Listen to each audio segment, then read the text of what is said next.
We still have one more minute or so, so people are still coming on. Yes.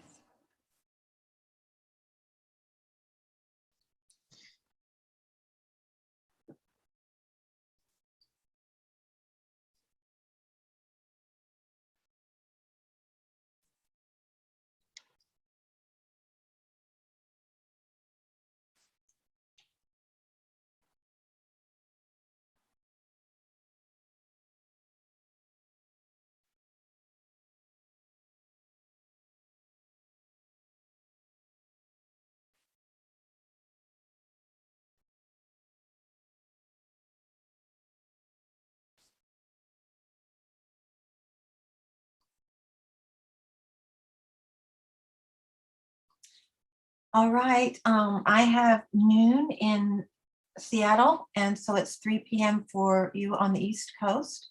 We will get started. We appreciate it very much that you have come to join us again for the afternoon session of our second day of the Brahma Vihara retreat. This session will be led by BGR board member Venerable Jin Chuan, and also I think Jinwei from the Berkeley Buddhist Monastery. And thank you. Sorry, I stumbled on your names, but you know, that happens. And thank you. I see you're unmuted, so you can go ahead and take over the afternoon session now. Thank you very much. Okay, so good afternoon, good morning, good evening, wherever you may be around the world. We're delighted to be here with everyone participating in this Brahma Vihara retreat. We were thinking of starting out with sharing our screen and doing an invocation. Let me see if I can share a screen here. Okay, here we go. So what we normally do for our Dharma events is we actually do a, maybe say 3 or 4 language invocation.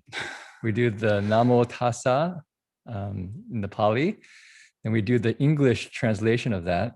And then we have a third one is actually a Romanized Chinese Sanskrit mantra that I think has the same meaning as the Namo Tassa, but it got translated into Chinese.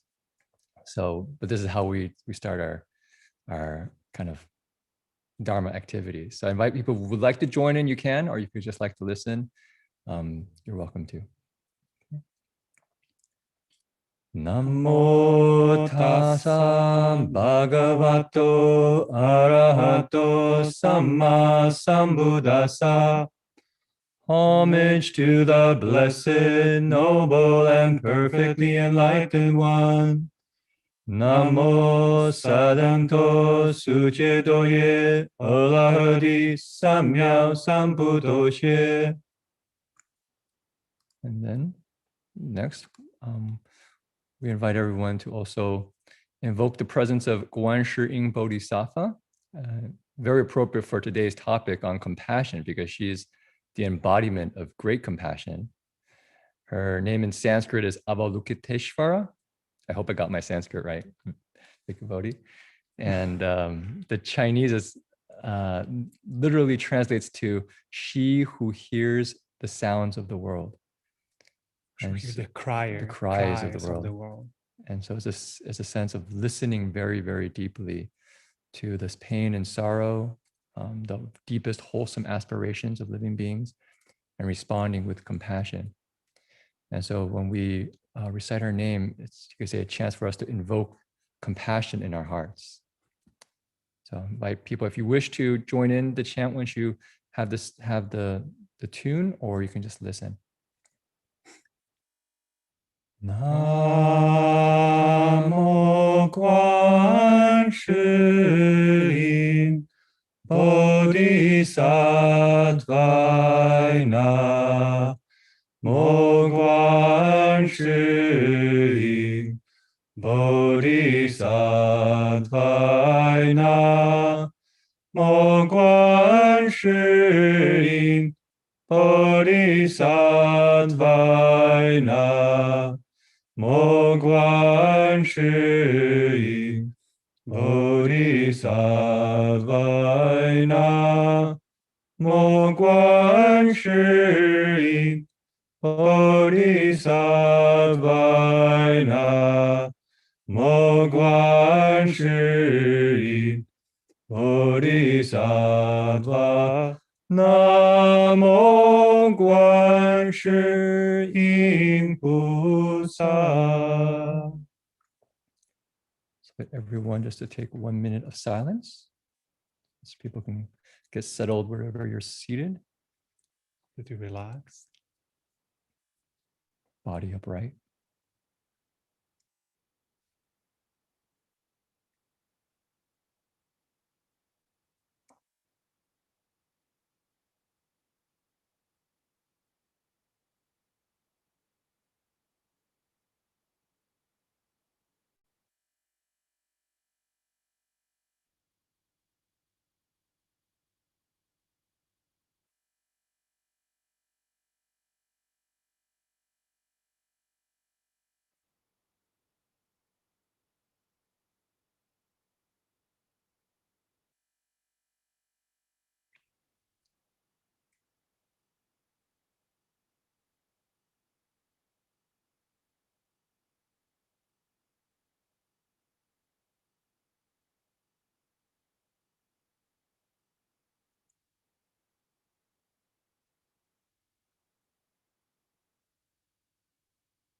Ding. Okay, so welcome back. So this afternoon, we're going to explore compassion. Let me see if I can do this. Yeah. So we titled it Compassion, Metta in Action, because I think Venerable Bhikkhu Bodhi mentioned this morning how metta is the root. And when it meets suffering, it turns into compassion. And when it meets joy, it turns into appreciative, meets happiness in living beings, it becomes appreciative joy. And so we were going to go over this topic this afternoon. And just to begin, we wanted to share that we're both enthusiasts, definitely not experts in the Brahma Viharas. We were introduced to a number of years ago, and since then, it's literally changed our lives. We really consider it a game changer. We talk about it almost on a daily basis in the monastery, just reflecting on how we could apply metta in our lives. And what I was really amazed by is that metta can actually, it's not just useful during your meditation practice, it's actually particularly useful throughout the day in relationships, in relationship to ourselves, in communication, in going for a walk, just all the daily activities we do, metta can actually be incorporated into it. And so what I wanted to start with was just a little bit something that I find very inspiring, and it's actually on the Buddhist Global Relief webpage. I thought it'd be nice just to ground us in some scripture, some spiritual text. And this is on the vision and mission page. It's a very nice photo. It says our vision, but below the vision statement, there's a verse. It says here's vows of Samantha Bhadra Avatamsaka Sutra. Now I'm just going to read this passage. May I be a good doctor for those who suffer from illness, a guide for those who have gone astray, a lamp for those who dwell in darkness, a source of treasure for those in poverty and need. So for me, this is a very pure intention of compassion. And when we see those who are not healthy or sick, for instance, some of those pictures that Bhikkhu Bodhi showed this morning, it's a wish, I want to alleviate that suffering. I want to help heal them. May I be a good doctor. May I care for them. For those who've gone astray, sometimes I think about maybe those who have ended up in maybe kind of narrative traps for themselves, right? We've created our own way of seeing the world that might be a little bit selfish or a little bit harmful for ourselves and our fellow fellow community members or family, where there's kind of aggression or hatred or constant fear. And here's the wish is when I see people like that, it's not about judging them or saying they're bad. It's saying, you know what? I want to be a guide. I want to help them to show them a way to real freedom, to real happiness. And honestly, the Brahma Viharas, the boundless hearts or the immeasurable minds, is that very pathway. And that's what I think Jingwei and me and I here have been quite inspired by, because it's so clear and so simple. It gave us a way to cultivate our own emotions that that was not attached, that didn't have kind of shadows behind it. Is you can just have this pure care that doesn't cling. And this was a kind of a revolutionary idea for both of us. And kind of every moment what we have the access to it. Mm-hmm. It's not so far away. It's very close. And this for me is like a little bit move from the black or white movies to colorful movies. Having become kind of bright and full of life, very kind of uplifting. Yeah. Wow, I have this choice. Okay, the next one is a lamp for those who dwell in darkness. And for me, the first thing that kind of arises in my mind is addictions. Is when people get into some kind of obsessive process and we're trapped, and just the heart and mind and body just close down and becomes very dark. The world becomes a little bit of a scary, frightening place. And so there's a wish, may I be a lamp, shining light into their realm. And similar to what Aya Dhammadipa shared yesterday, this kind of loving kindness is this light, this kind of warmth, radiating light. So it's the opposite of this darkness. So that's to me, it's actually very connected, this Brahma Viharas and this kind of light. And finally, a source of treasure for those in poverty and need. I think gives us a real clear sense of our relationship to material wealth, or actually you could say any kind of wealth, is that what we do with it is to care for other people, especially those who are in need or in poverty. And so I just thought that this was a very good expression of compassion and the work that Buddhist Global Relief is doing. And in this spirit, I actually had a slide that I want to show. This comes from Borobudur, which is a huge monument in Indonesia. If you go there, it's breathtaking. It's almost like a whole hill. It actually is a whole hill. And they have reliefs carved all along the side. And the beginning has reliefs of the Buddha's life story. And then on the top, there's reliefs of a young pilgrim named Sudana going to visit 53 different good teachers, good spiritual teachers. At the very end, he meets Samantabhadra Bodhisattva. And this is where that line that we just read came from.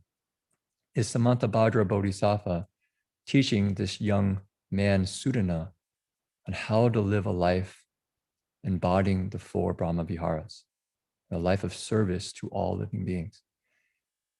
And for me, what's really striking is if you just look at their faces, just look at Sudana's face and how gentle it is, how humble it is, how willing to learn. And that's why I think this Buddhist art can be a doorway in for us into this heart of loving kindness, is that we look at this art and it just allows us to relax and just kind of say, I can just be humble. I can be kind. I don't have to fight. There's no kind of daggers flying at me. I can just care. And I look at the Samantabhadra Bodhisattva's face and his hand just gently touching the youth Sudana's head, and his look of kindness and care, wanting to teach this young man how to be an embodiment of the Dharma, an embodiment of the Brahma Viharas. I just want to share this because I think all of us can actually explore in our own lives not just in meditation, but actually you can find artwork that inspires you, music that inspires you, poems, all sorts of things. I encourage you can do art that is kind of inspired from this place of real care. It's not just limited to formal meditation. And that's what makes it really fun. And as Jing Wei Shi was saying, that you can make metta a real game. Yeah. You know, it's much better than the games that our world plays with this competition, have to get ahead, constant pressure. I have to beat other people. I have to be the best, you know, jealousy, all this stuff. It's like, why do I have to play that game when I can play the game of metta? I like to say, if we play the game of winning and losing from the place of metta, we've already lost. Because in the game of metta, we always win. You just think about it. When other people win, you have sympathetic joy. So you win as well. It's like no place to lose. It's a great game. Our one of our expression is that metta never fail. So whatever you don't know what to do, how to respond, metta is always right response. And we can think how we can design the day which is full of metta. Mm-hmm. How our life look like, how our room, home, inner home look like when we are dwell in this boundless heart.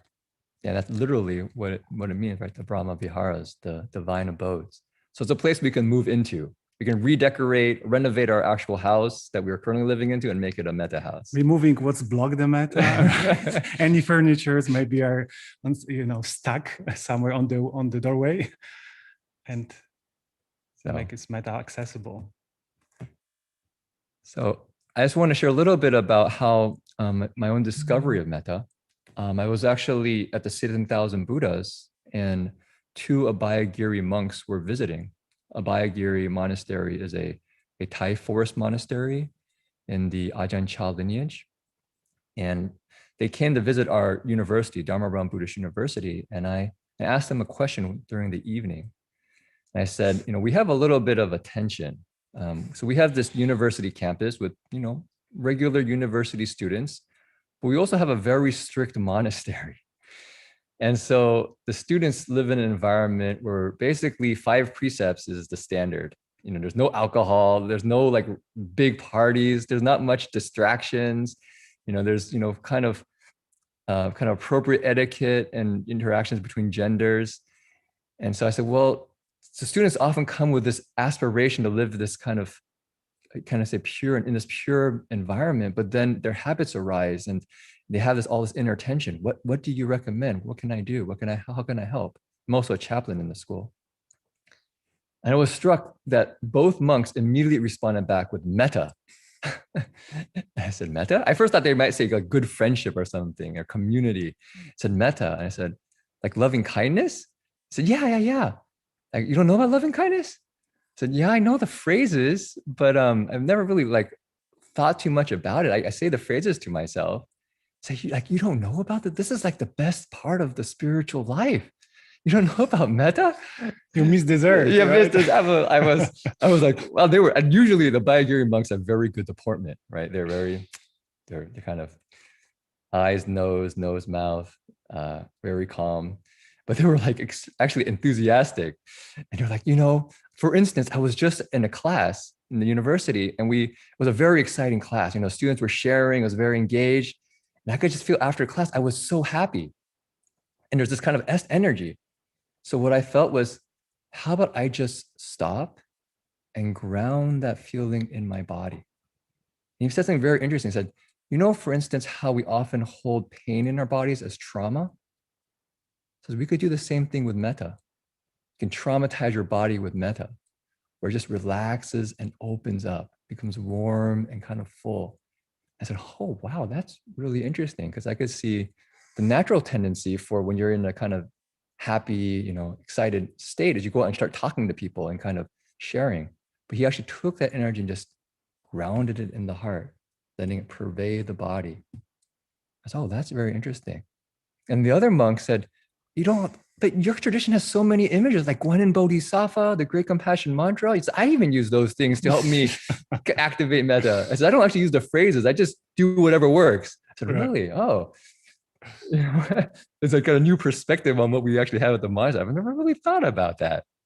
So I said, okay, I mean, let me give this a shot, So I started really looking into it and saying, he says, it's actually the feelings, not the words. It's actually go into the actual feelings behind the words and just use whatever works. You kind of tap into somebody who cares about you, tune into that place of loving kindness. I said, oh, okay, this is interesting.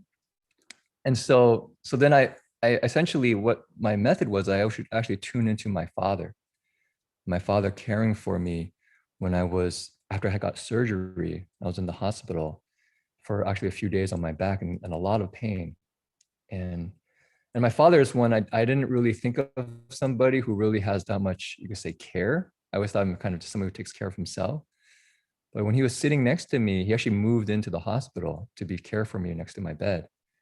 He would help me, with my going to the bathroom and everything. And he did it with such gentle care.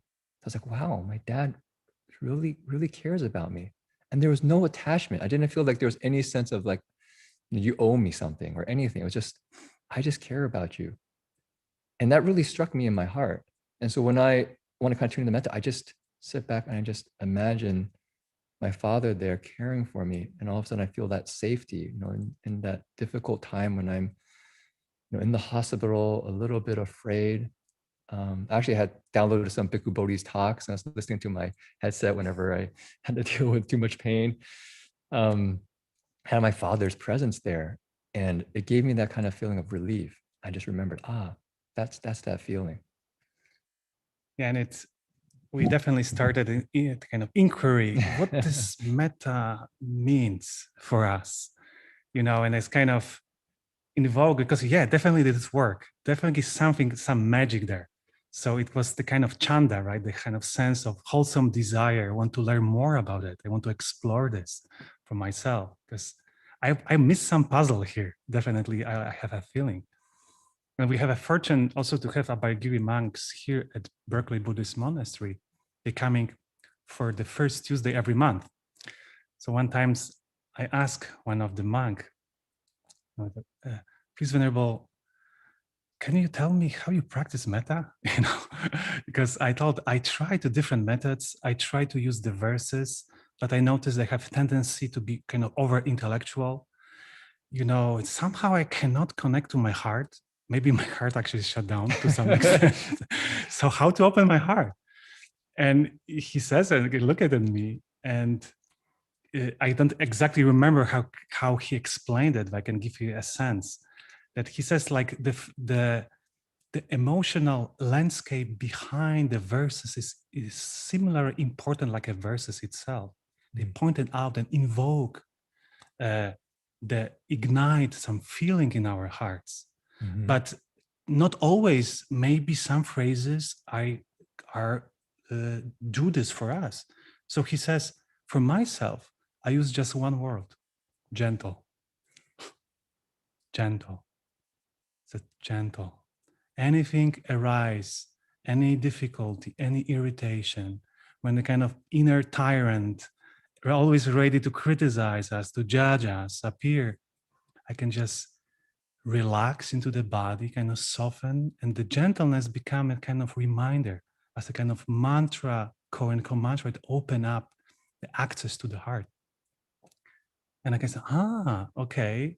I guess you can be creative, he says. Okay, so let's explore. And immediately what came to my mind was what's I try to work with. And I noticed I feel kind of a sense of an anxiety and, kind of restlessness, kind of feel anxious. So how I can, and I noticed it's blocked my access to my metta practice. So I start thinking, what I need is safety, maybe safe. How I can relate to this safetyness. And immediately what came to my mind, my grandma, for Jin Chuanshi was the father, the metta trigger for me was the grandma. When I remember be around her, just feeling in the room her presence, her gentleness, her full acceptance.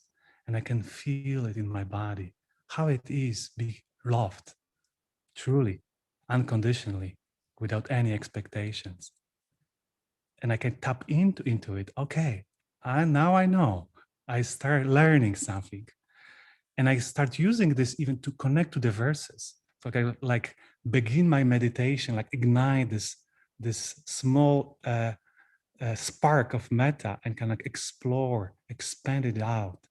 Even after meditation, with any situation, like remind myself, safe, be safe. How does it feel in the body when I feel safe? Mhm. And definitely this open up a new horizon, I can say. So we've talked a little bit, quite a bit about metta. And the reason for that is actually what Venerable Bhikkhu Bodhi mentioned in the morning. It's the root. And our experience has been that if we don't actually well grounded in metta, and let's say we meet suffering, as people mentioned this morning, it's very easy to slip into feeling overwhelmed, to feeling sadness, feeling grief, despair, or sometimes things are so unfair, and then people mention anger, right? This sense can actually overtake us. And our experience has been, actually what's really most important is we just ground ourselves in metta throughout the day in our meditation. And then when that heart of metta meets suffering, naturally compassion is born. It's natural to have compassion, right? Because we don't want people to suffer. We don't want living beings to suffer. We want them to be happy. So see suffering, and there's just this natural care. I want you to be free of suffering. So we found that to be really the core thing. And that what's also been very helpful for us is really grounding metta in the body, really relaxing the body. And in another way, you guys see just metta as simply non-aversion, non kind of distension, this kind of tightness, irritation. And so whenever we just catch ourselves getting a little bit tense, a little bit irritated, the metta practice is to say, as English is gentle, relax. Everything is okay. Everything's okay. You don't have to get anxious about this. You don't have to be the best or be productive or do all these things that you've learned about your life that you're supposed to be. Just let that go. You can just make your home in the Brahma Viharas. And we don't need to earn this care. Yeah. It's completely unconditional. We just tune into this frequency of caring. Any moment, any breath, I can say. So with that, I think people already got a pretty good explanation of compassion this morning. It's a sincere wish to alleviate suffering. And so we were thinking next is to actually do a guided meditation where we really begin to ground ourselves in our body and then in loving kindness, and then we'll move into compassion. So I invite everyone, if you can find a comfortable place to sit.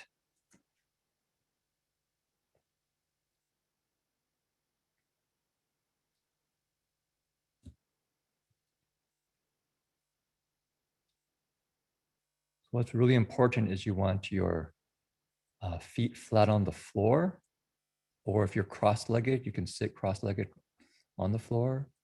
You want a very stable position. You want your back to be straight. You don't want it touching the back of the seat. You want to come forward a little bit. So you're holding yourself upright.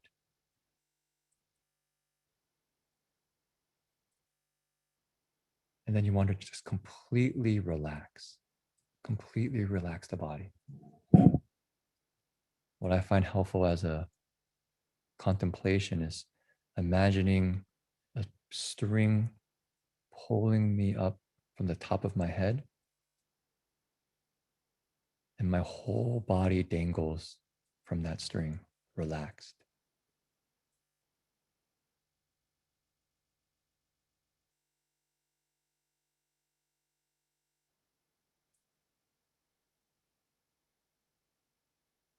And this relaxed awareness is very important just to keep in our meditation. as much as possible, keep with us throughout the day.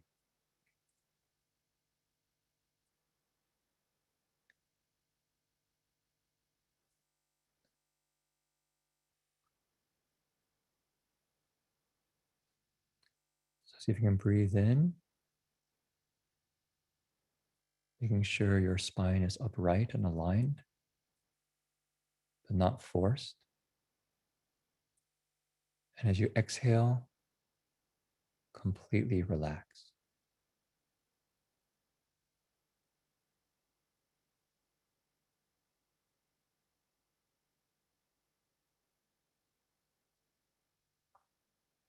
To help with the relaxation, I find it's helpful just to scan through the body. You can imagine just water, kind of sweet dew, ambrosia, dripping on the top of our head. And wherever it touches, our body completely relaxes.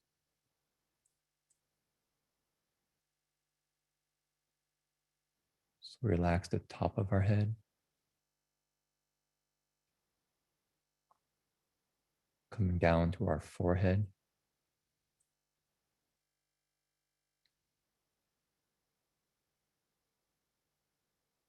Letting go of any wrinkles on the face.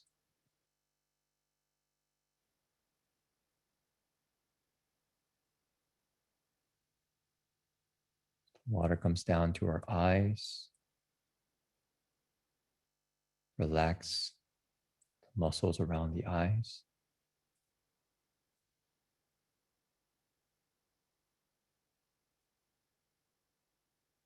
You can imagine your eyes sinking into your eye sockets.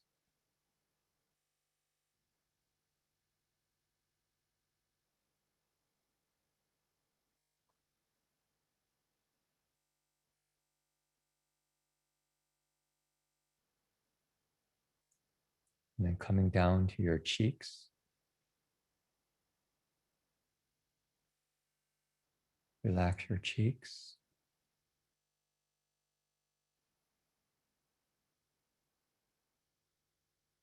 Imagine them heavy, sinking to the floor.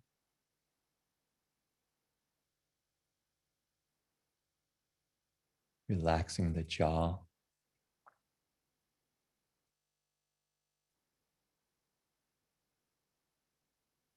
Letting go of any tension that we're holding.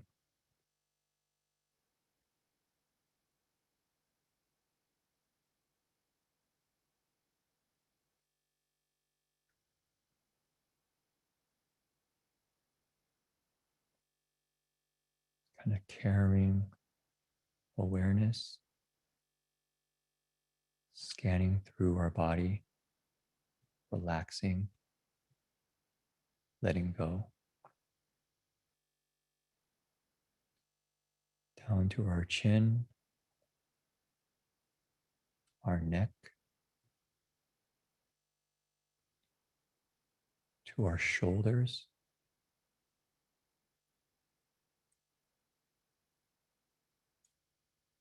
We can roll our left shoulder back, releasing any tension.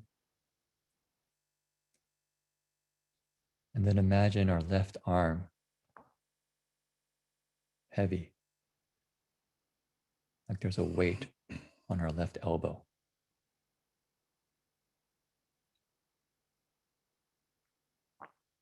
Allowing the muscles in our shoulders to relax, to lengthen, to unwind.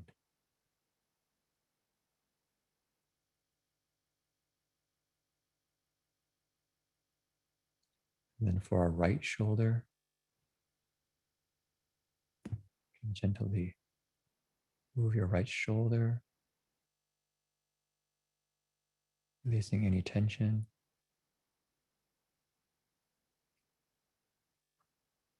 Imagine your right arm heavy,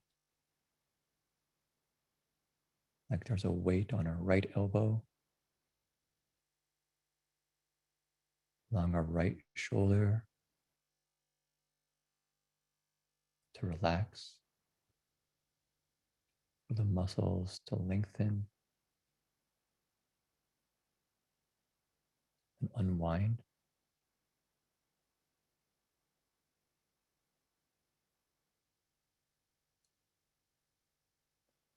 This water drips down more,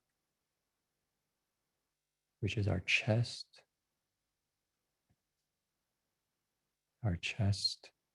to relax,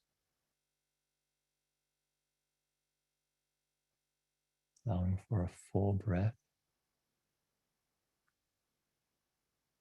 Our back to relax.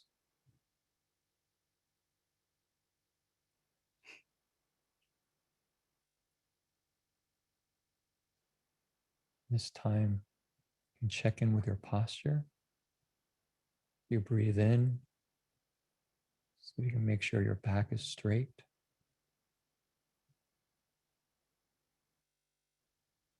As you exhale, completely relax.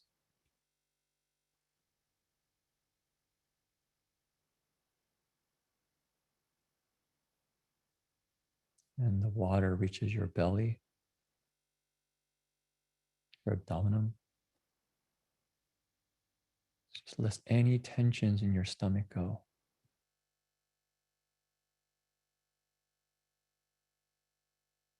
Allowing your breath to be full and natural.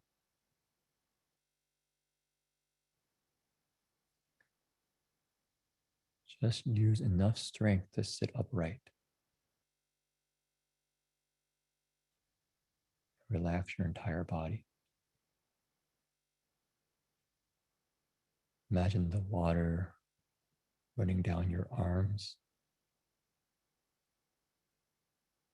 relaxing your upper arm, lower arm, all the way to our hands.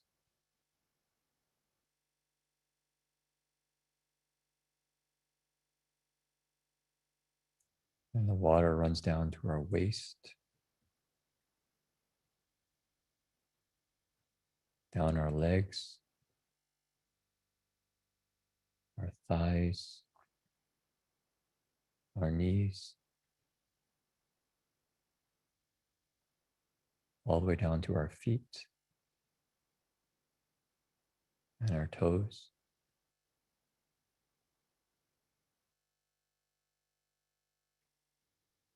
Just for the next few minutes, see if you can sit upright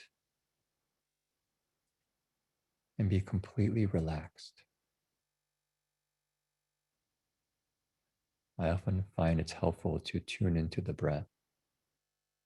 So on the inhales, it's a sense of uprightness, alertness. And on the exhales, completely relaxed. Let go.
So if you have a method to trigger metta in your heart already, you can use that. Otherwise, I'll introduce another method. See if you can bring someone who cares about you into your presence. You can visualize that person next to you. Maybe it's a father or a mother, a grandparent or a friend, a kind teacher or mentor, or it can just be nature, Mother Earth. Whatever evokes that sense of care and safety.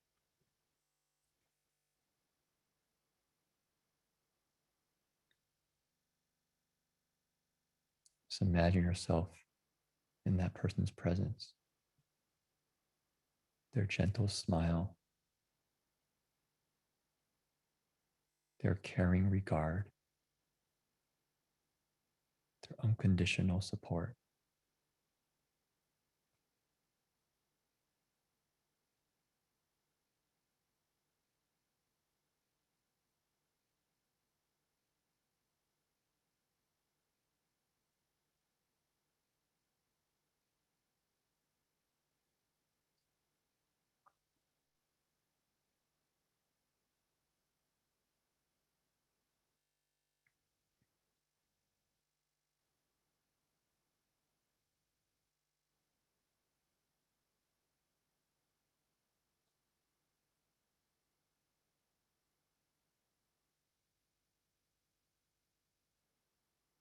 And to begin, we can send metta to ourselves.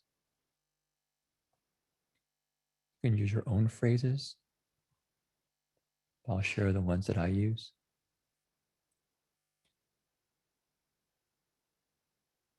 May I be filled with loving kindness. So letting this sense of care fill the whole body, expanding out from the heart.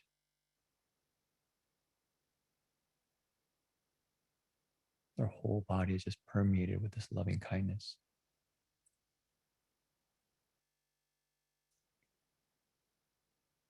May I be well.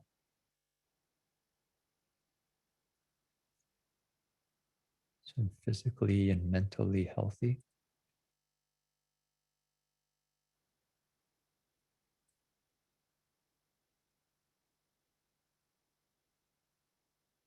May I be peaceful and at ease.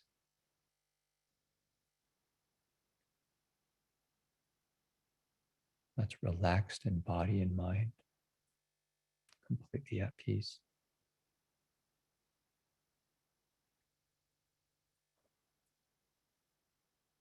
May I be happy. It's lighthearted joy, kind of light.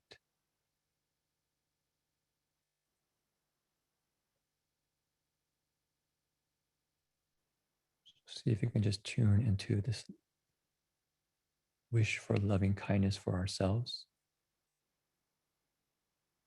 You can use those phrases if you wish.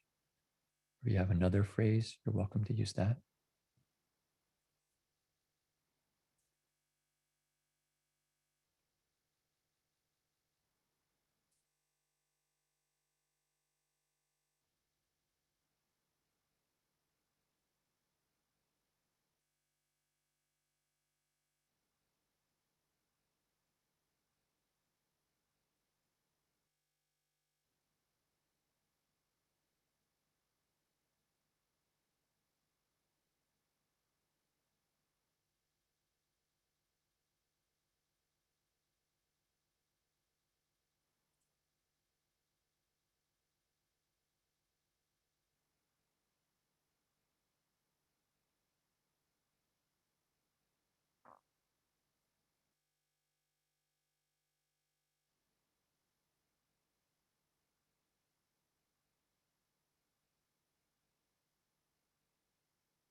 So you may take a full breath.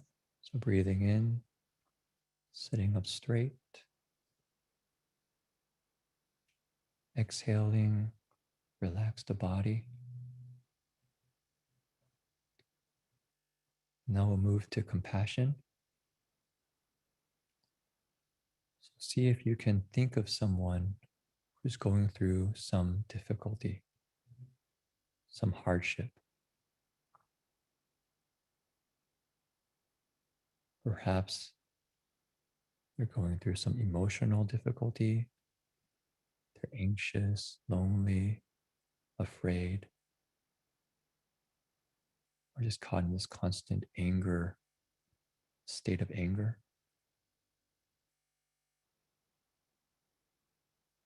Or perhaps they have a relational conflict, don't get along with their parents, or their coworkers, or their boss.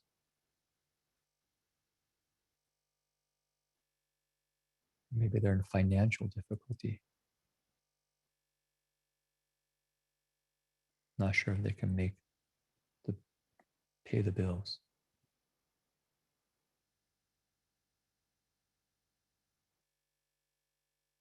Or maybe they're sick.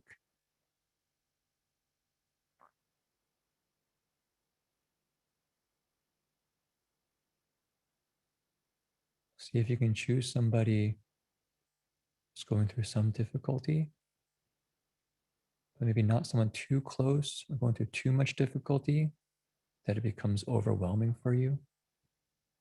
Just for this meditation, somebody who's going through some difficulty, someone you care about that's going through difficulty.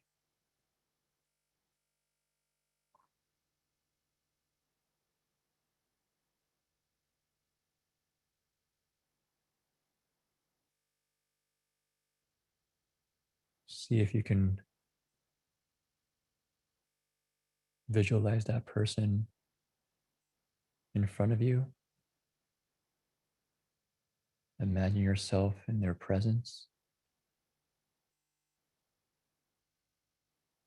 You can imagine their smile,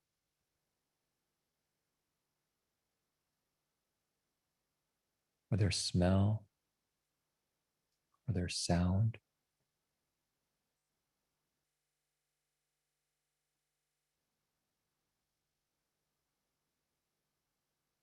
And say their name.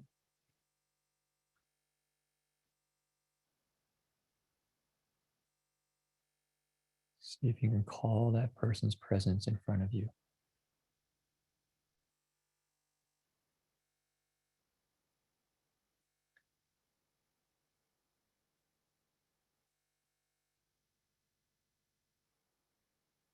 And then see if you can tune into your heart of care, of loving kindness,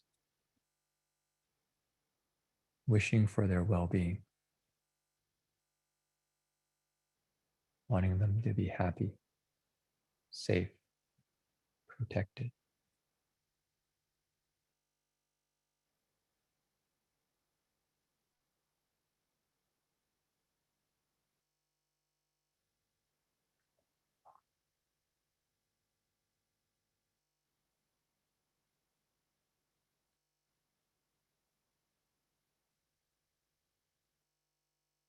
Now see if you can imagine this person going through their difficulty. If they're ill, they're lying in bed, in pain, perhaps lonely, anxious, afraid, going through relational conflict. You can imagine them anxious, worried about what the other person might say or do. Just imagine that person with their difficulty.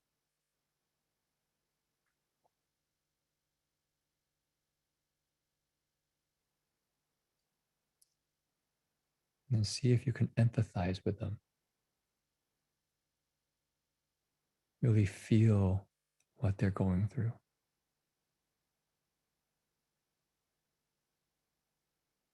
how are they holding their body? What does their body feel like?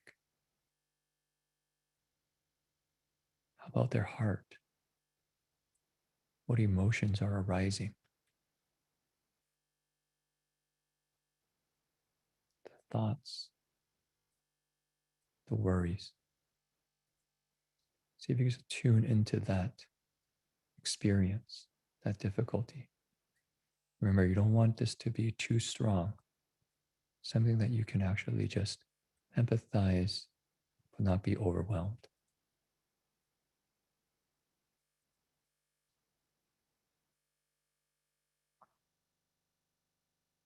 And then bring this heart of loving kindness that we've been cultivating and send that wish that they be free of suffering to them. You can imagine this light coming from your heart, shining on that person, hoping that they would relax, find physical ease.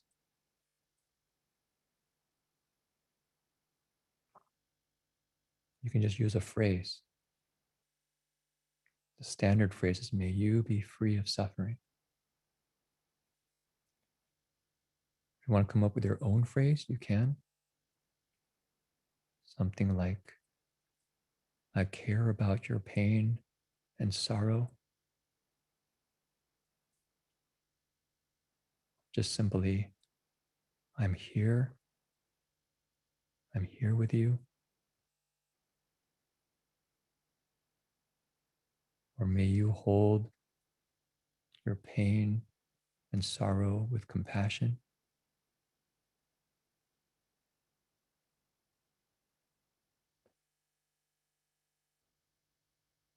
See if you can just use a phrase, or you can use that visualization of your heart, sending out this wish to relieve their suffering.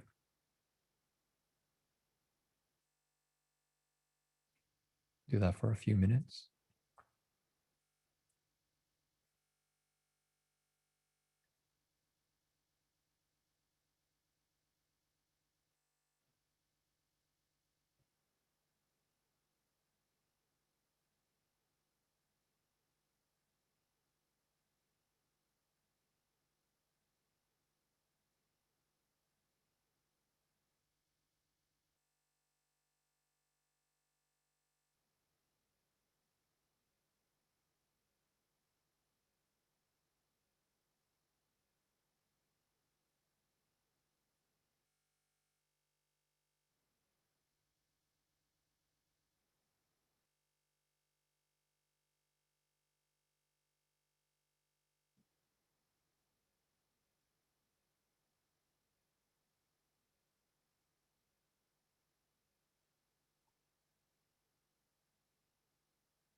If you wish, you can also change the phrase to be very specific for the person's difficulty. So, for instance, if they're sick, you can say, may you be free of sickness. May you be healthy. Or if they're in a conflict with others, may you be able to live in harmony.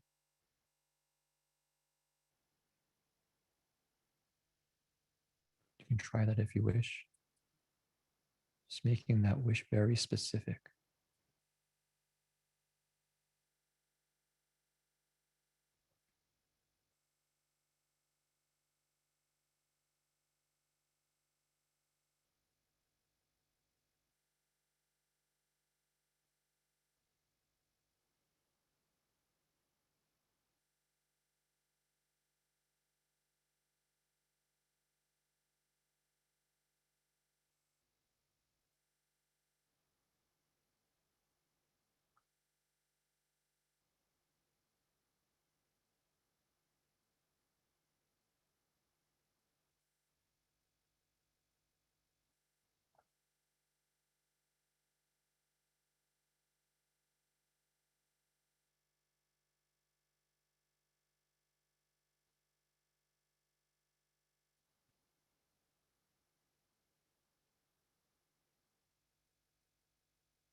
Now, if at any point you're feeling heavy in your heart or overwhelmed, you can just go back to loving kindness for yourself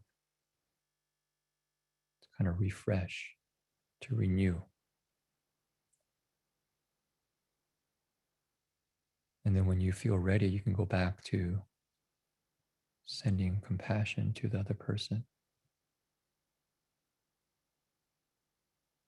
This is where we have to have this discernment in our own hearts. We don't want to take in more than we can actually handle.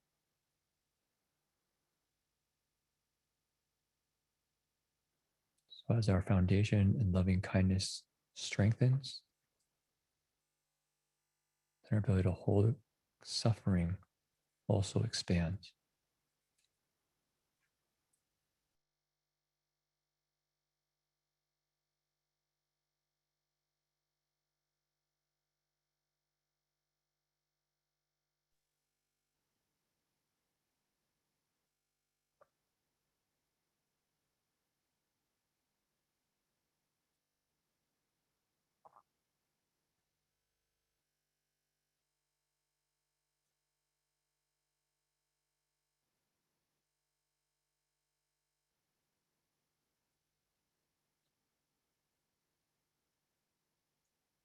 Now see if you can bring your attention to your body and your heart.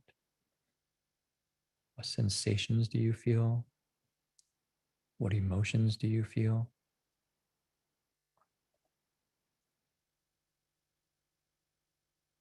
What's arising? Just let whatever emotions there are be what they are.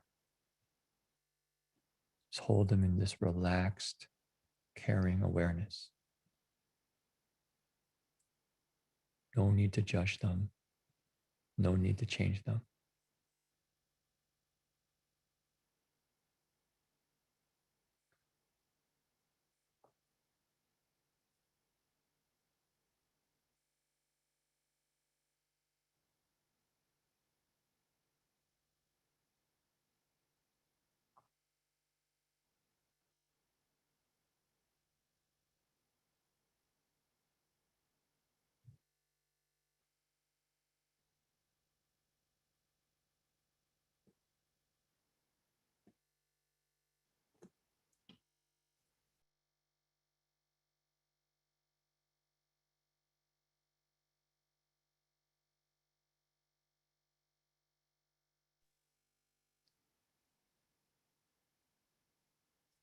So you can take a breath in, back straight.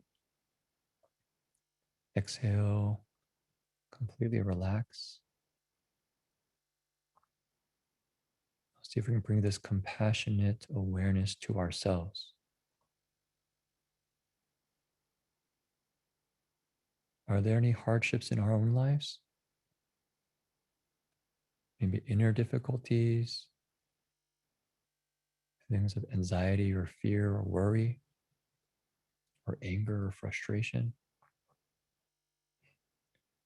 Maybe outer difficulties around finances, work, family, environment, the world.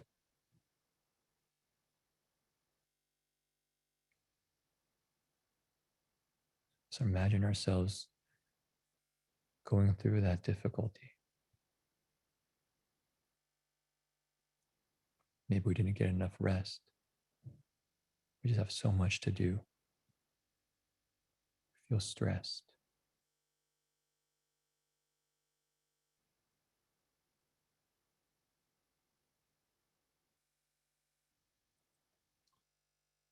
So we just want to empathize with ourselves, feel the emotions, the sensations. There's no need to change things.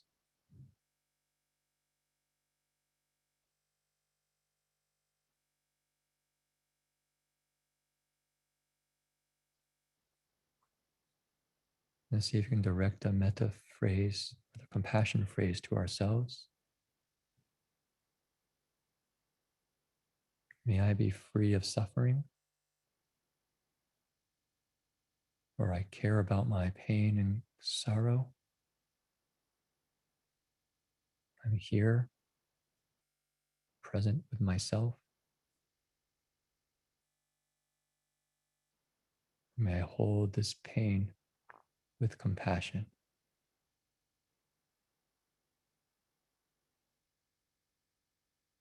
Stay in touch with that difficulty. Just surround it with this sense of compassionate care.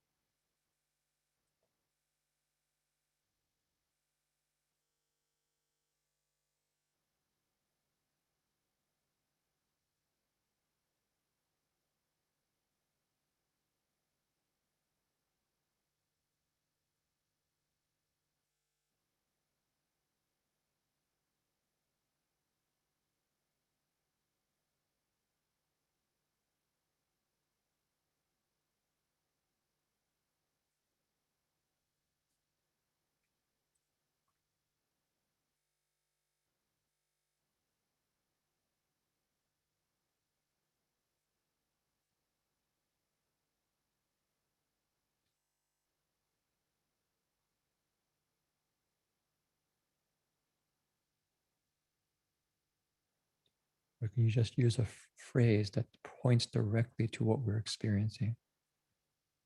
If it's anxiety, you say, may I hold this anxiety with compassion? This gentle, caring awareness.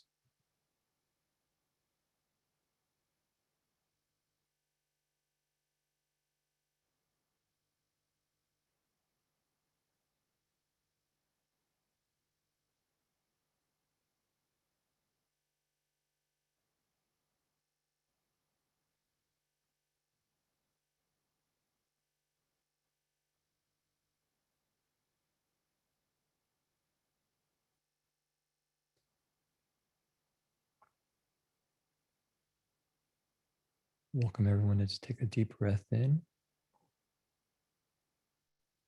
Back straight. Exhale. Relax the body. See if we can bring our awareness back to our body. Tuning into this sense of caring for ourselves.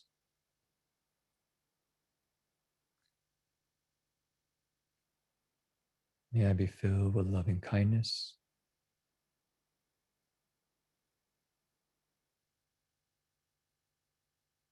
May I be well.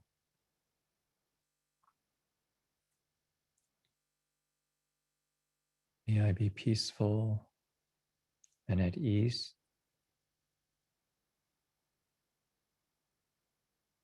May I be happy.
Ding.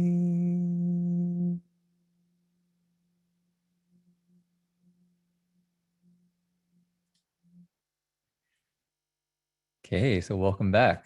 That was my impression of a bell. So before we break for to take a little break, I wanted to do an exercise. I don't know if this will quite work, but it's something I think which will be kind of fun if we can make it work. So what I have here is I would like people to go to a link that I'll put in the chat box. And there's a little bit of a process because I see there's 174 people online, and I think it only allows 50 people on the page at once. But I think that's okay. People can log in and then log out as you are able to. So if people like to, you can click the link and go to the place. It's called a Jamboard. And there I'd ask you to click the sticky note icon. The sticky note icon is the fourth one down, sticky note. Now click it. And what it says is you choose a color, you write your note, and then press save. And this one is, during the experience of compassion, what sensations in the body did you have? So for instance, I can click the sticky note here. It pops up with a place for me to type. I'm gonna write, for instance, warmth. Push save. And then when you're done, you can put cancel and your post-it will be on the page. So I welcome everyone to just to write, what did you feel in the body? If you were just to describe that. And once you write a couple of them and you feel you're pretty good, you can log out and let other people log in. And I'll move people's post-it so that you can actually see what people are writing.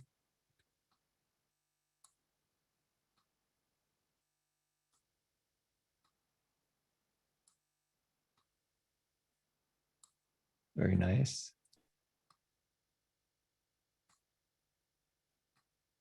You can move your post-it around if you like. Wow, bright light.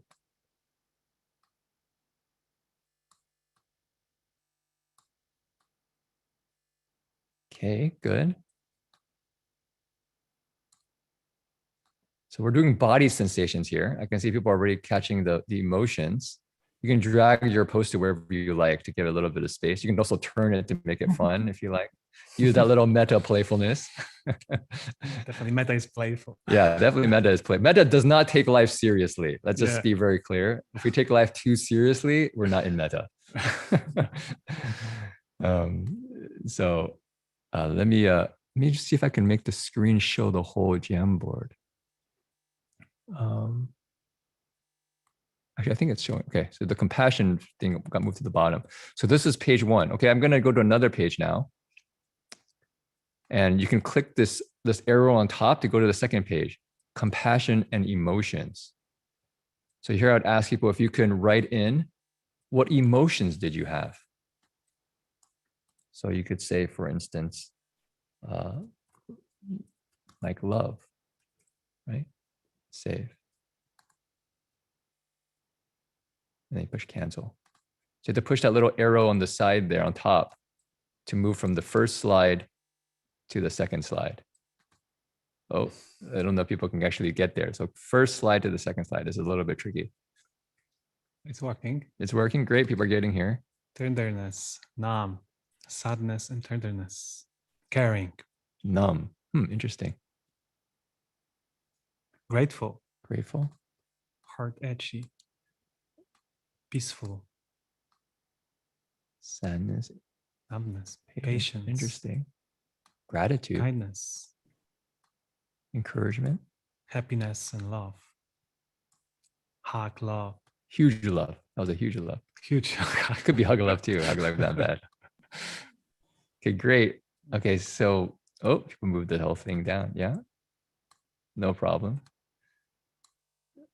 Okay, so there's one more exercise now. I'm going to move this over, push one more click over. And I said, this is compassion and thoughts. So what thoughts arose in the mind when we're in compassion? For instance, the standard is, may you be free of suffering, right? But what thoughts arose in the heart and the mind as you were thinking about compassion? I care how you feel. I hold this fear. Take it easy. I like that. Take it easy. May you be free from pain. I care how you feel. Relating to my friend's pain. Responsibility. I wish you weren't hurting. Doubt. Interesting. Am I fully present? Yeah, that comes up for sure. I Okay. can how you feel. I care how you feel.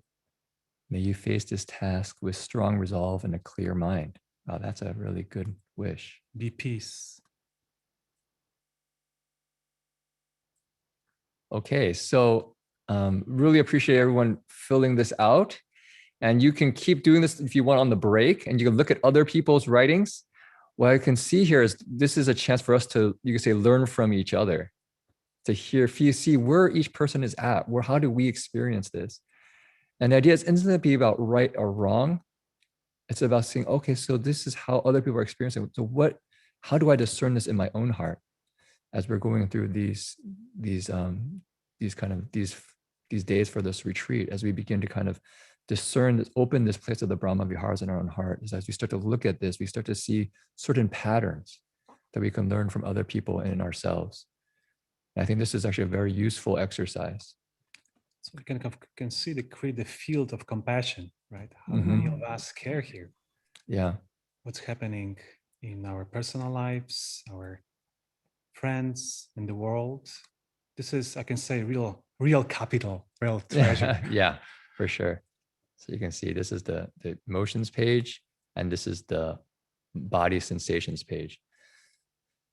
So I think at this point, maybe I'll have maybe a 5-minute break. So right now it's 1:12, so maybe come back at 1:17. You're welcome to continue to work on that Jamboard, and we'll come back in just a little bit. Thank you. Thank you. We'll be back. Okay. Make sure you stretch a little bit And relax. and relax. Yeah.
I think if we're ready to go, if you are.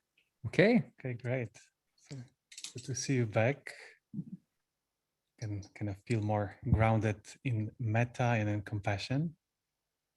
A little bit want to explore this topic of a near enemy of compassion. What is so the sadness, grief, despair. Sometimes we can feel when we want to bring our care and relate to others, connect with open heart, when we encounter at someone's difficulty, it could be very challenging. It could be overwhelming. It kind of the sadness can take over our consciousness, and it can be very difficult to take.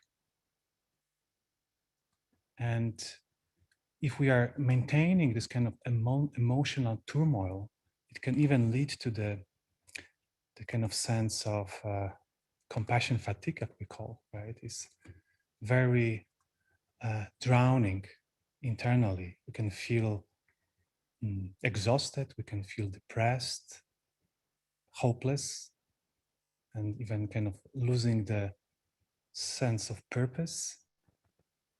It could be very, very challenging emotion in our life. And I would want to kind of connect to one the story that I learned before I become a monastic. Can recognize my accent. I'm not from California, actually. I'm from Europe. I'm from Poland. And before I become a monk, I spent 5 years as a volunteer in the cancer hospital, oncology. It was department of neck and head. It is, as a volunteers, we do just very simple tasks.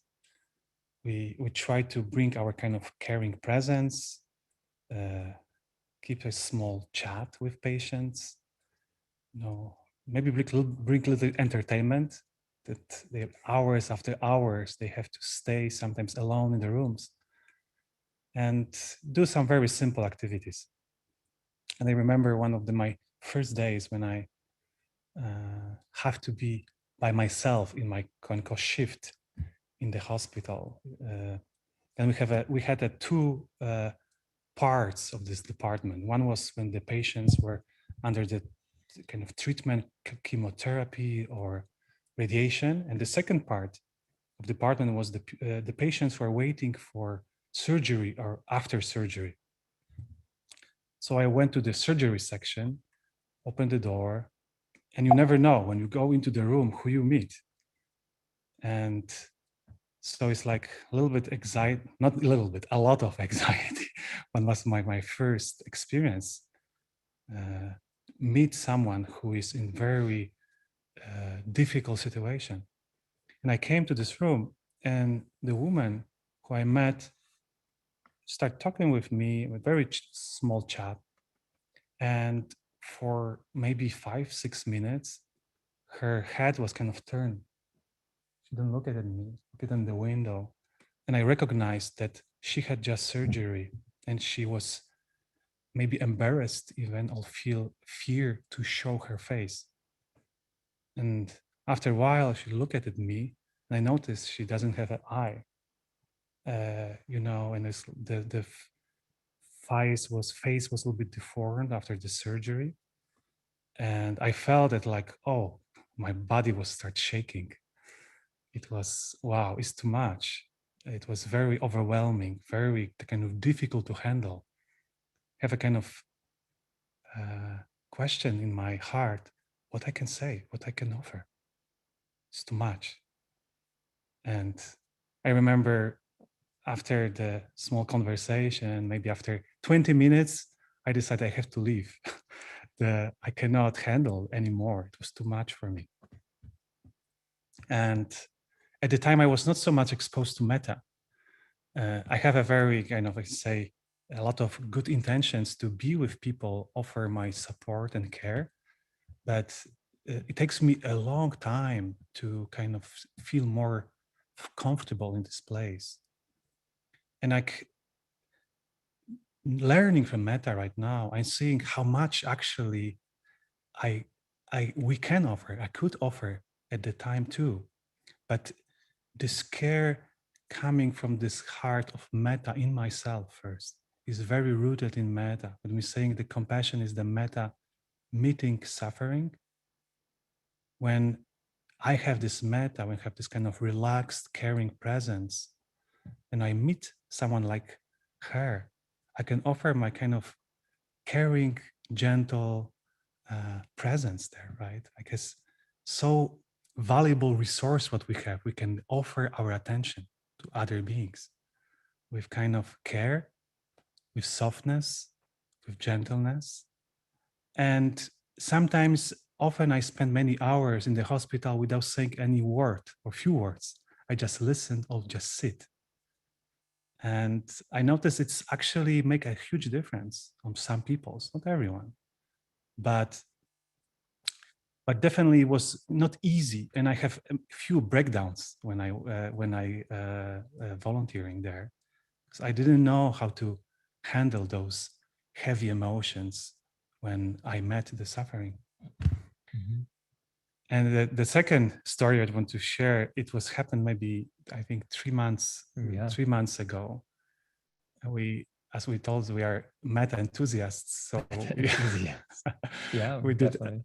a lot of, a few retreats around the meta, online retreats. So during the one of the meta retreats,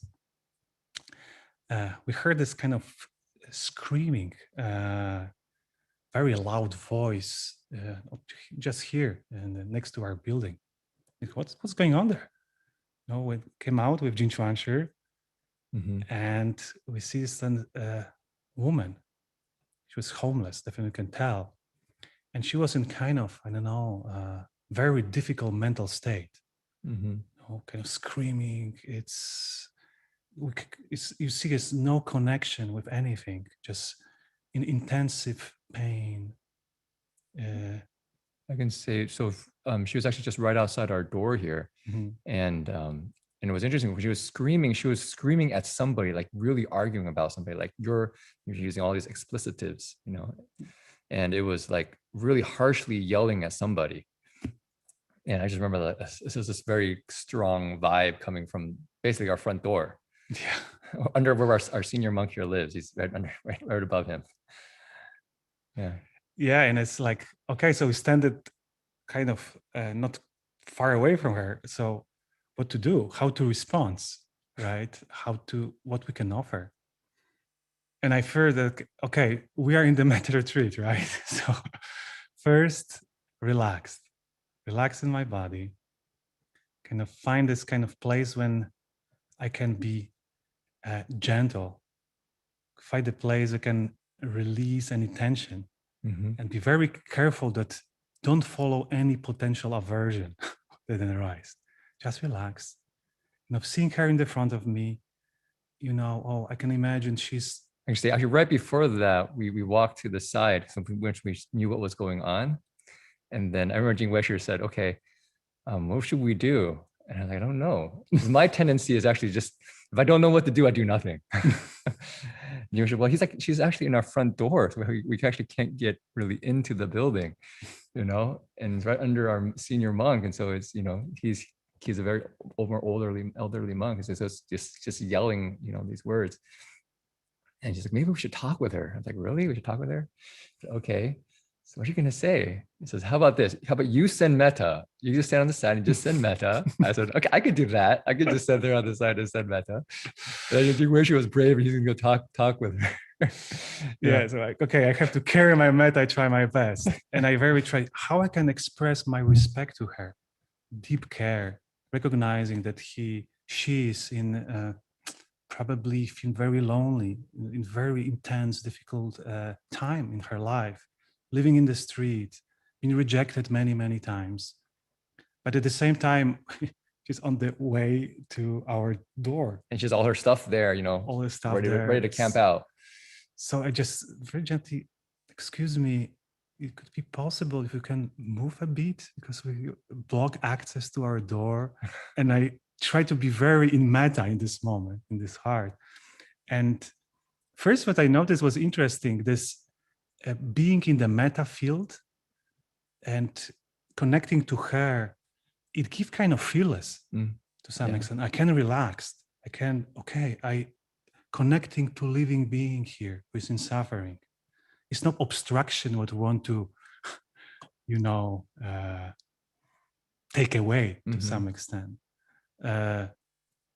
And I repeat maybe once or twice and just gently kind of be close to her. And she still was allowed and kind of Yeah, she was like screaming and still just yelling at somebody. I remember Jing saying, excuse me, are you talking to me? But she had no response. She just kept yelling and screaming. But it was very interesting. She started taking her things and maybe putting it away. So she started it was like she was listening to Jing Weishu, but there was no actual like physical recognition. right. But she started putting things away. And then finally she just took her stuff and just still screaming and yelling at somebody and just kind of moving somewhere else. And it was like actually kind of an interesting. And it was some connection, not full connection, but I noticed, wow, this meta works. To some extent, I can learn how to connect with the people of difficult situation when I experience, and have also kind of fearless and try to find what is the best way, how I can do to the best of my degree to help. Yeah. Also, Jing Weishu has a strong affinity with those who are homeless here in Berkeley. When he walks around, the homeless people like greet him. Hello, right. Give me a blessing. They yell at him from like across the street. Hey, Jing Wei. Yeah, it's pretty. Yeah, I have some few friends. He's got some affinities, but I actually we're quite impressed by Jing Weishu's kind of gentle kind of concern for the person, and then the person kind of respectfully left, although it's clear they were in some kind of state. And my sense was what Jing was saying is that, so this metta is something that we actually can use all the time. It has to be partnered with wisdom. So it's not that you just have metta and you just kind of blindly just try to help. So you actually have to also have wisdom, which we have to discern what's the skillful action to take. But wisdom needs to be balanced with this kindness and compassion. Right? If it's just wisdom and there's actually not a real deep care, then it's not real wisdom. So these two kind of go along together. And if it's just kindness and there's no actual clarity and wisdom, then our kindness can actually cause more pain to ourselves or to the other person. We don't know how to establish appropriate boundaries in a way that's respectful and kind. And so this is actually a very important, and maybe on the last day, we'll talk a little about equanimity. And equanimity is this very key virtue of Brahma Vihara that helps us be able to create appropriate boundaries to protect this kind of boundless heart. And maintain the balance, that we cannot switch to one side or to another. But a very key point is still metta. Still be kind of rooted in metta, in kind of deep care for ourselves and to others. So I wanted to make sure we do just another exercise, because I think this is actually important because we were talking about the near enemy, grief, sorrow, despair, feeling overwhelmed of compassion. And it's very interesting if you go and study some of the Visuddhimagga, the path of purification. There's a section where it talks about the near enemies of each of these Brahma Viharas. So for instance, the near enemy of metta is actually kind of affectionate love, this possessive love.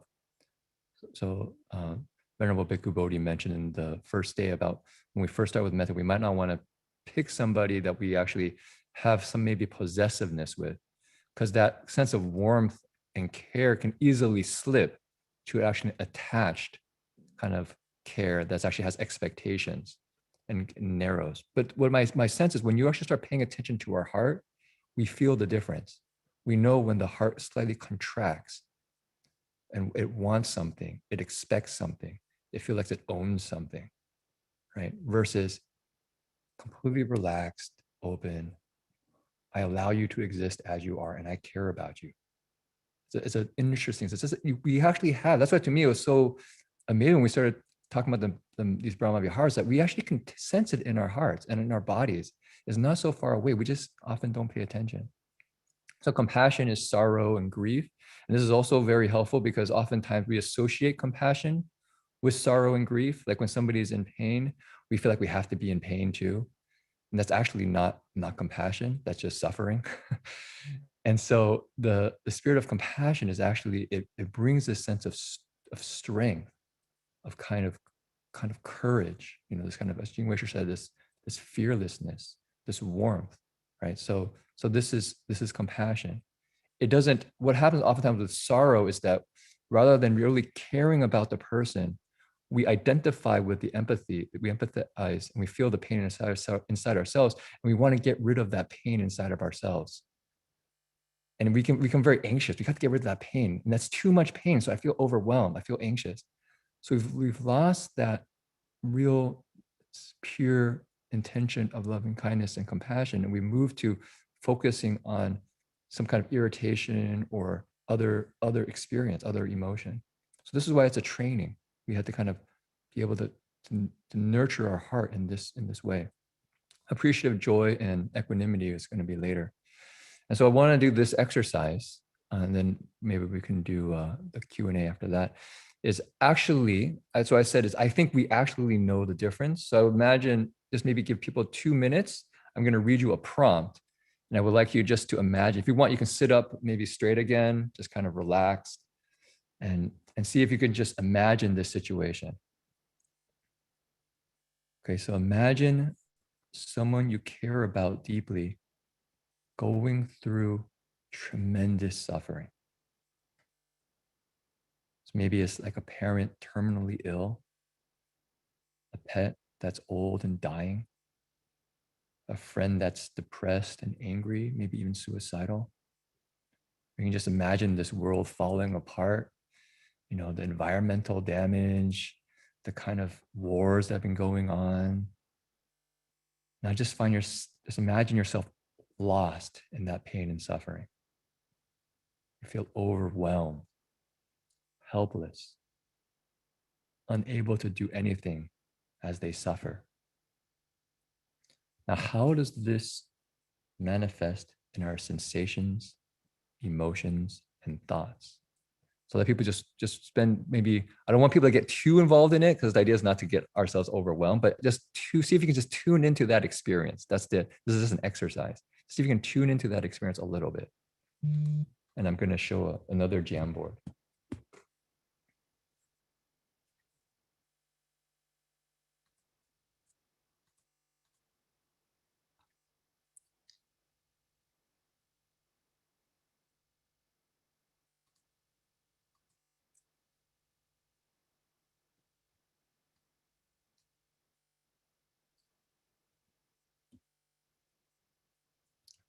Okay, so I put another Jamboard in the chat box. See if you can see it there.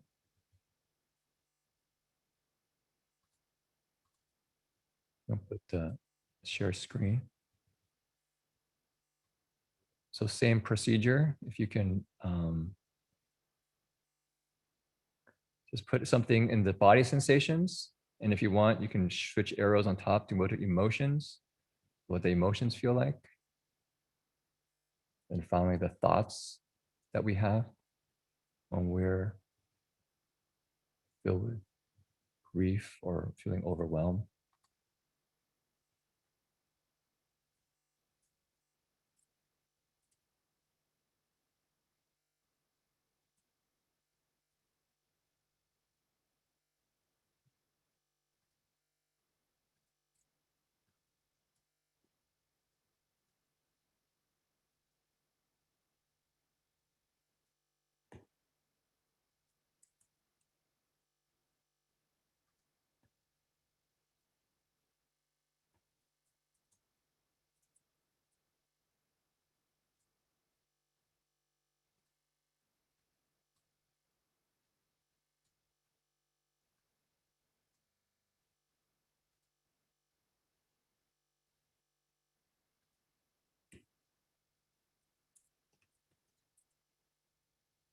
And read some of these things.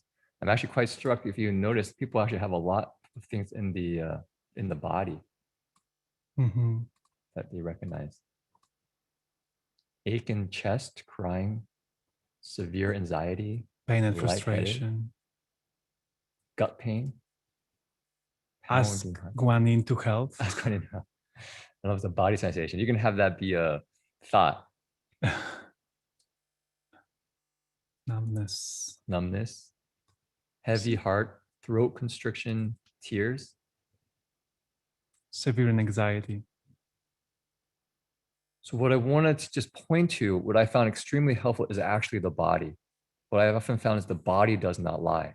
Our mind can often trick us, but our body knows. So for instance, we know, oh, when I'm feeling moving into grief, heavy heart, throat constricts. The moment we sense, oh, my heart is feeling really heavy, I'm moving into grief and sorrow. And so that's when we kind of need to back out a little bit and see if we can reestablish some inner ground of loving kindness or well-being in ourselves to then kind of meet the situation from a place of care. And this is not selfish, because I think we've all been in a situation where we're, let's say we're suffering and somebody tries to care for us, but they're so anxious that it creates more suffering for us, worrying about their suffering on top of our own suffering. They so much want to help us out of our suffering. Like, please just relax. I can take care of myself.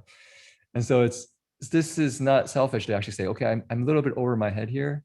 Let me just back out a little bit, reestablish some ground, and then kind of engage with kind of kindness. It's kind of metta is like bringing the energy, recharging the batteries, our batteries. I have to remove from the situation for a moment, recharge ourselves, and again, try my best.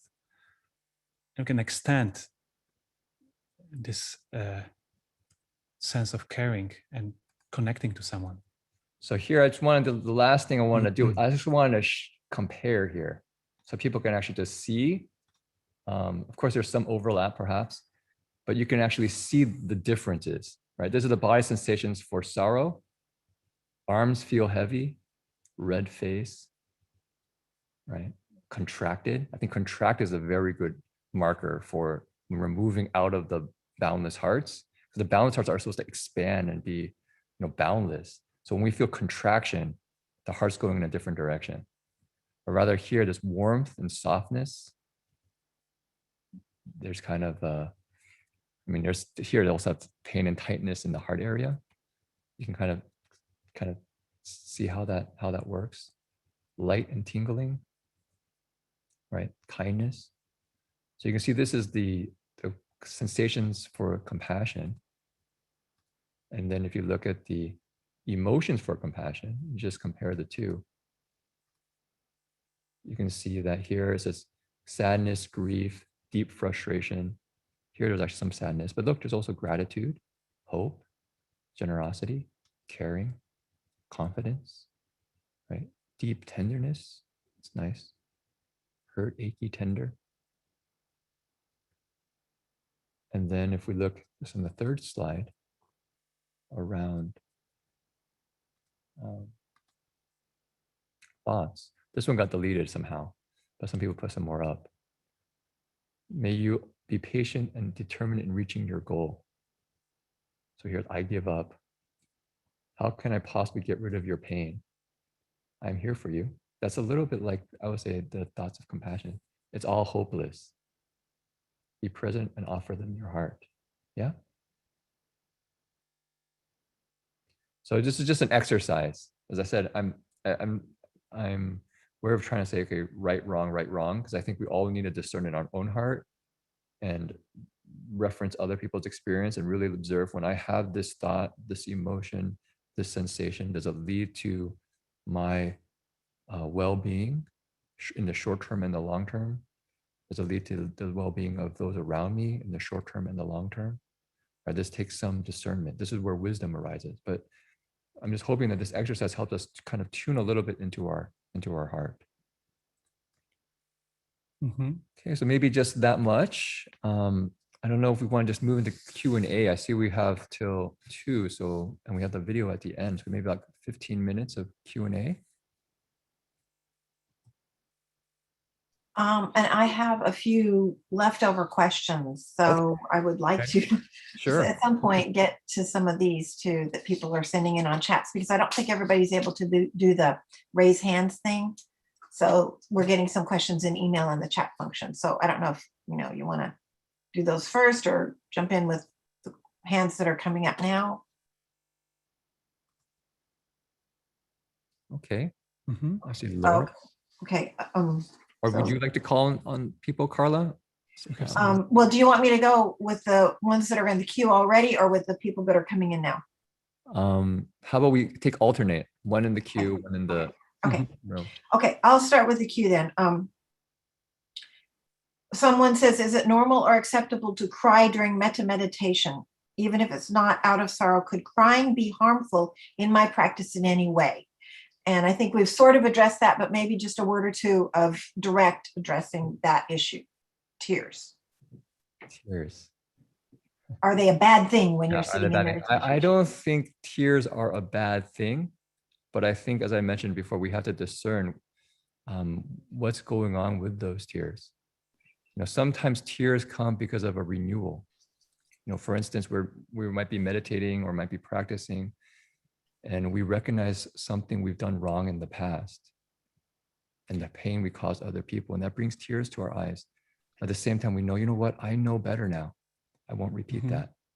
And there's a kind of almost like a feeling of liberation, of cleansing in the heart. And sometimes the tears can just be overwhelming, and we just keep in the tears, and it just takes us over, and we can't get out of it. Right? So we have to kind of discern: is this experience leading me to more openness, more freedom, more well-being, or is it leading me to more kind of being caught in my emotions and patterns? Okay, that's great. Very helpful. Now I think we'll go to Laura Sandler. If you can unmute yourself, Laura, and ask the Venerables your question. Laura Sandler. You muted. Maybe Laura. Can she unmute herself? I don't, yeah, everyone's supposed to be able to unmute themselves. Okay. Laura? Laura? Oh, okay. Okay. It was saying the host was not allowing the participants to I'm unmute sorry. themselves. I'm sorry. Um, I'm not the host, so I don't. with all this holding, rather than just really witnessing more, it seems the concern for me is that it can just, I've had an experience where I took somebody else's pain and I was really stuck with it for years. Just being overwhelmed with this rather than not attend to it, but this notion of holding is concerning. I guess that's the question, that where is this really supposed to lead? Wouldn't it be best to witness compassionately and then come up with what I might be able to do by either being present or actually more than just being present? Yeah, I think when I was using the word holding, it was actually more in the way that you mean by witnessing and being present. That's holding wasn't mean to hold on to it. Right. Sorry, using that word, but it's the sense of as Venerable Bhikkhu Bodhi said in the morning, I see you. I can hold the space and be in this room. Like what Jing Weisher said at one point, he just has to leave the room because I just can't be in this space. I can't hold the space. So that's the sense. It's not, I'm trying to hold on. I don't know if that helps. And also I noticed from my personal practice that being in difficult circumstances really forced me to practice metta and self-compassion. It's like almost my life depend on it. I really has to investigate. And so I went from few of them, and I noticed actually I'm very grateful for these challenges. It's kind of ironic, and I don't wish to anyone to have this kind of meta trigger. But from part of our life, we experience the difficulties in different ways. And this kind of feeling, first when I met this kind of holding, kind of fear and anxiety, first relax, how I can meet this in the body. Just be present and can extend this field of care. It sounds simple. It's not simple. It's simple at the same time. It's kind of interesting magic in it. And then I think there is the wisdom part. And so to actually say, well, if I can actually relieve the suffering, of course, I can try my best to relieve it. And that often, what I found is why maybe the word holding isn't good. I'll say maybe listening, or kind of this very deep observing, is that when I can actually really see from the best as I can from within that person's own process, how something can relieve their suffering. I can actually do that. Not just me trying to do something quick to solve the problem. I find that's often my tendencies. I see a problem and I quickly think I can solve it. And what happens often is it makes it worse. And so it's like, okay, let me just relax. No need to get too involved, just relax and just really observe and listen. And then maybe something in that spaciousness will rise that has wisdom. So we Thank seem you. to, Oh, we sorry. we seem to keep coming. We start with the meta and we come back and end with the meta with these dwellings.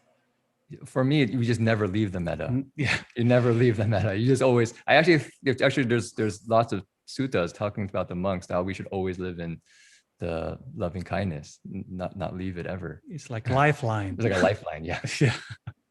Thank you. Yeah, that's really good. Thank you very much. I want to add one more from the queue right now, which I think is a good practical question. I don't remember the person's name. Sorry, I forgot to write it down. Do we give compassion to the police? We're talking about the case of the police who killed someone accidentally. Yeah. Do we give compassion to the police because they are the worst victims who suffer the consequences of their action? And I think that's a very interesting question that maybe you could offer something to, because it's very present in our lives right now. Yes, I'm honestly, when Bhikkhu Bodhi told the story this morning, I was doing the meditation, I actually felt the strongest compassion for the police. And the reason was because I could just imagine the kind of, I mean, of course, I just imagine the kind of suffering of actually killing somebody, an innocent person incorrectly. I mean, can you just imagine the inner anguish? Or if the heart doesn't even want to feel it, the amount of numbness that has to happen in the heart to close that down. And it's just like, wow, that's so painful. Now, the question I think later is, well, then what do we do? Does that mean that we just allow things that when people harm each other, we allow it to happen? No, we need to actually create appropriate boundaries. And so that process, I've actually found the restorative, I don't know if people are at all exposed to restorative justice or restorative practices, but I found that to be a completely different system on how we look at mistakes and healing rather than mistakes and punishing. You know, I'm going to punish you for your actions, which is actually moving to cruelty. Right? I want you to suffer for the wrong that you did. And I take a little bit of joy out of that rather than restoring, which is your heart is somehow in pain. How can we heal that? It froze. Oh, I think I'm okay. Hello? Venerable, you're okay. Okay. So maybe just the next person who's on the list. I think Carlin might have froze. So maybe who's first? Dear friend Ravi. Ravi, yeah.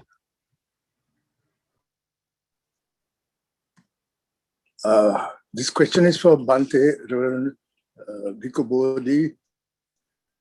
Bhante, the word compassion and the word anukampa and karuna, what is the English translation for anukampa, and how does it compare with the word karuna, which is in the Brahma Vihara, but anukampa is not? Yeah, I translate anukampa, both karuna and anukampa, I translate both as compassion. So there's a difference in the way they're used in the text. Karuna, of course, occurs in the Brahma Viharas. Anukampa, the word anukampa comes from the stem of it, is from the verb kampati, which means to shake. And the prefix anu has a sense of along with. So anukampa is literally it's shaking along with. It's the quality that makes the heart shake along with the suffering of others. But it's used in particular context, which is indicating compassion as a motivation for action to relieve the suffering of others. So for example, it's said that the Buddha arises in the world lokanukampaya, out of compassion for the world. Or when the Buddha instructs the monks to go forth to teach the Dhamma, he says, I think it's lokanukampaya, go forth and, lokanukampaya, go forth to teach out of compassion for the world. And then somebody like Ananda might ask the Buddha, they'll say that there's a sick monk in the infirmary, please come and speak to him, anukampang upadaya, out of compassion. So in this case, karuna is more referring to like the meditative state of compassion, or compassion as an inner emotion, whereas anukampa seems to indicate compassion as a motivation for action. So that's a concise distinction. Thank you. Thank you, Bhante.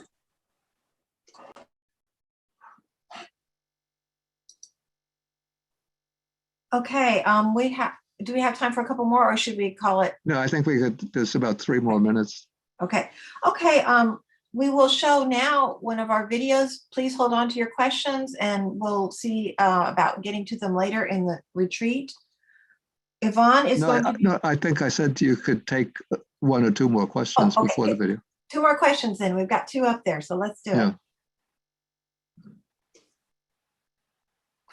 Okay, Christian? Yeah, thank you so much. So sometimes I get stuck in regards to pain in the body during meditation. I get stuck in between non-aversion and compassion to move towards my body. Excuse me, so compassion towards my body. And I was wondering if there was any thoughts or advice on that.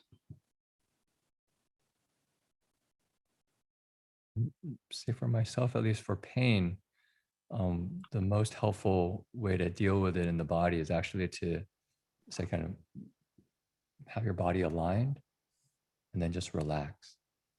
What I found is we often tighten around the pain. When we tighten around the pain, it actually just makes it worse. We oftentimes get bad posture when we have pain. So if we can just breathe in, align ourselves, relax, somehow it loosens the pain a little bit. And I think if you do meditation for quite a while, you'll find that there's its own kind of inner energetic flow that kind of opens up, but it requires that relaxed body for that to kind of happen. And sometimes it's good to recognize what kind of pain we experience. Mm-hmm. Maybe we need to take care of ourselves. Maybe this pain communicates something to us. And it's important to, in our practice, be very in tune what's going on in our body. I can speak from my experience. I have a few injuries because I didn't listen my body enough. And I was in kind of forcing mode. I will kind of be patient, and it doesn't work. And for me, it's kind of takes a courage to relax when the pain arises, to not kind of resist. But like everything, I think it's good to find a balance, because if it's too much pain, maybe we need to adjust position, for instance, or look at deeply how we can handle it in a kind of balanced way. Okay, let's take the last question and then we'll have the video. This is Shan Jong. Yes. Thank you, Bhante, for sharing. And I want to express my appreciation first that you shared the method when we're doing compassion meditation and feel exhausted, we can go back to love and kindness meditation. It really helped me. My question is, even though when I'm doing meditation, and I know this is just meditation, but when doing compassion meditation, I still maybe subconsciously feeling that if I send the waves stronger, the waves can really reach those sentient beings and help them to relieve. Then I just start to feel heavy and stuffy in my head because I use too much force. So my problem is I know this issue, but I don't know when to stop it or how to stop it, how to stop encouraging myself to use force. Because when I, as I mentioned previously, subconsciously, maybe I just feel if I can send more energy out, these energy are going to be really helpful in reality. So please advise. Thank you.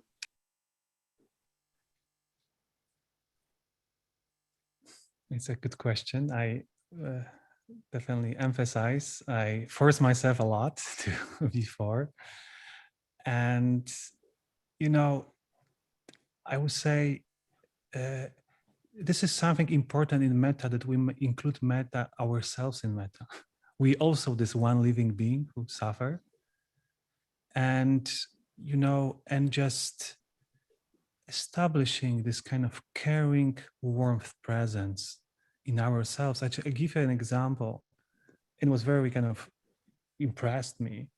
One of the friend monks and Theravada monks, he says that before he started fully sending the metta to others, he says, I noticed that I have a lot of self-hatred and so self-resistment to myself.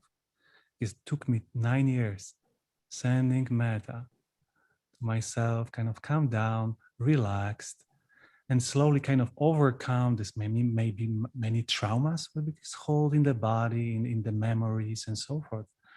For everyone is, of course, process is different, but I mean, the caring about ourselves is very important in this practice, because this is how we truly also help others, right? When we embody the caring, if we're caring about ourselves, it feels very comfortable to be around someone who is kind of relaxed, happy, you know, it's different interaction with someone. So I can say, trust this practice, relaxed, and maybe focus for some time in sending the metta to yourself.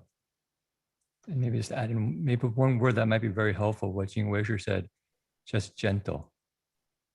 Just telling yourself whenever you feel like you're forcing, say gentle. And I find it very helpful because it just reminds me, the moment of forcing is actually not metta. Just gentle, relax, gentle.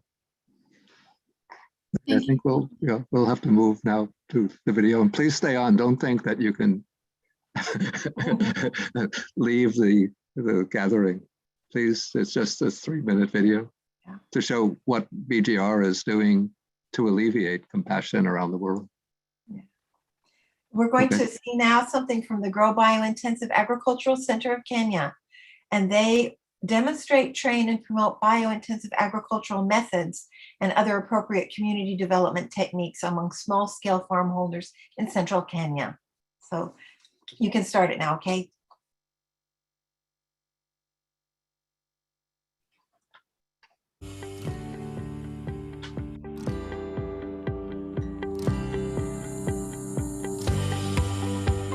Naitwa Sylvia Kinina Saruni, nimetoka Kajiado County, place naitwa Oloitoktok. My name is Jane Nduta Njoroge, nimetoka Thika. Kwa majina naitwa Lucy Wanjiru Njeri, nimetoka Embu County. Joyce Wangoi Gitao, nimetoka Murang'a County. Kwa majina naitwa Karen Mukami Njiro, nimetoka Embu County.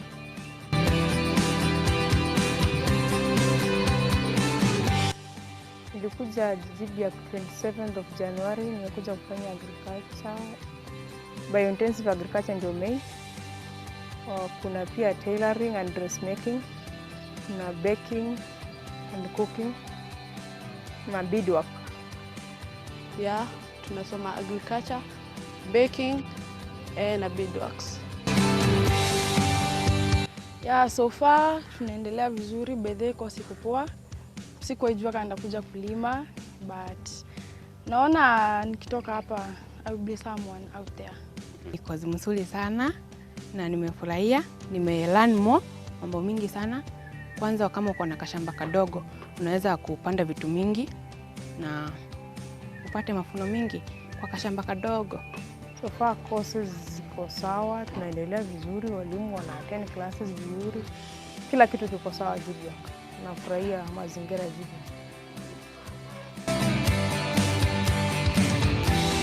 What I can tell them is that mtu asikae tu nyumbani. Every little thing inaweza kusaidia. Cause tu inaweza kusaidia kama hapa agriculture, maybe tailoring. Yani watafute tu pale popote. Any empowerment program yenye tu wanaweza pata, any place, wa join, wache kukaa tu huko nje hivyo. Ningependa kuambia watu kutoka mahali nimetoka kwamba wapende waadapti biointensive agriculture. Amana ya kuuza vyakula ambazo ziko healthy, yani ziko na afya kwenye miili yetu. Naweza waambia watafute kitu yenye mtu anaweza fanya, yenye inaweza msaidia. Ukue tu na kosi yako unaweza jifanyia na mikono yako na inaweza kusaidia upate kahani, unaanza kujihania tu pesa yako. I'm doing good. Na naenjoy kukaa hapa.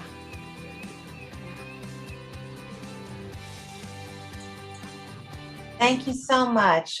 If that doesn't bring a smile to your face, I don't know what will. You know, we learn from the people that we serve.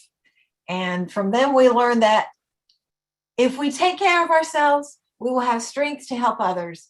And then we will all be happier together. So let's just enjoy the joy that comes from looking at those girls and the things that they're learning and that their lives are getting better. So that's really a nice place to stop for this afternoon. We'll be coming back at 7 p.m. Eastern and 4 p.m. Pacific time for Venerable Bodhi and Ayadhamma to teach us some more about the Brahma Viharas.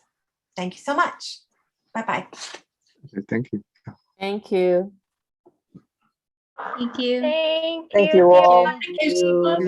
Thank you. Thank you very much. Thank you, Bante. Bye. Thank you. Bye. Bye. Thank you. Thank you all. Thank you, Bante. Thank you. Thank you, dear Bante. We have to thank Jin Tuan and Jin Wei. They give very excellent presentations. Thank you so much. Yes, thank you. Thank you, Bante. Thank you. Thank you. Very helpful and clear. Yeah. Thank you. It was wonderful. Jin Chuan and Jin Wei. Thank you. Thank you all who put all the hard and loving work into this. Thank you, everyone. Okay. Thank you. Venerable, if there's any corrections Thank or you, Kim. we're very happy. No, I learned a lot from Please you. tell us. Thank you, We're definitely what you call the wild It's west. been wonderful. Yeah, we're like the wild west approach. Love it. No, I thought your approach was very soft and gentle. Whatever works. Yeah. Full of humor and kindness. Yeah. Good. Thank you so much. Okay. Take a good break. Thank you. Wish you well. See you guys later. Bye-bye. Thank you, Kim. Thank you. Thank you, everyone. Thank you. Thank you, Annie. Thank you. Love you. Yeah. Take care.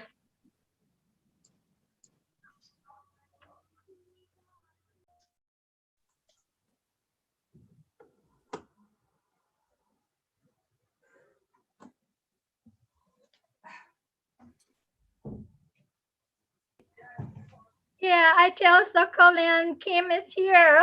So good to see you. Good to see you, Annie. How are you? Oh, okay. We locked down here, work at home. Oh, My mommy is in Taiwan. oh, Taiwan's in a little difficult situation. oh. So yeah, so we worry about her. We love you and we miss you. Yeah, I know.